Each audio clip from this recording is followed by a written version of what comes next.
Well, mga friends, ito na mga kaibigan, MP President Sean Gibbons, mga kaibigan. Balisa, mga kapatid, hindi makapaniwala.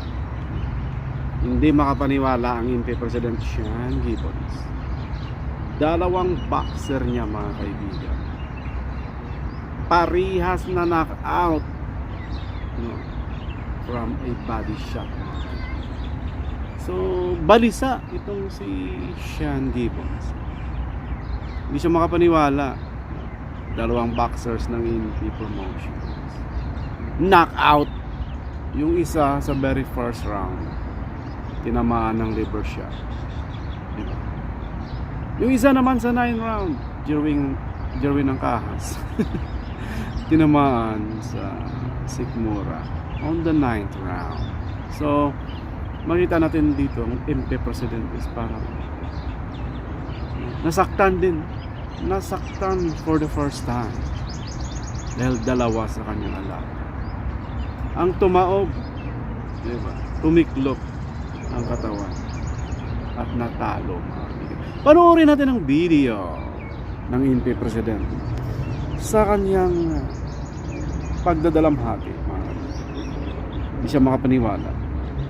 Talo ang kanyang mga bataan. Parehas body shot. Let's watch the video. Left it in the ring. Doing everything he could. And we just had a freaky night. Freaky night. Jonas has never been hurt with a body shot. He's never been hurt with a body shot in sparring, in the ring, ever in his life. And he was doing very good success. He hurt him a couple times. The guy grabbed on, he held. The combo was just a little better tonight, you know, just a tad bit better, and what I say, just a little, and landing the body shot. It was anybody's fight now in the last 4 rounds, because he had his moments. Now, don't, you know, I know he wasn't, I know he shook his head a couple times, like, hey, you know, acknowledge that, that you got me with a couple of good ones. So, you know, scorecards, he was down about 3, 1, and 4, but last 4 rounds was anybody's fight. He could have changed it, so. I don't know what's in the water tonight, but fucking body shots. I've never had experiences in all my career. I've never had 2 guys lose on body shots. I don't even know if I ever had 1 guy lose on a body shot. But he can tell you his thoughts. So there you are, mga kaibigan. Diba? Masakit. Sinasaktan nyo pa. Diba?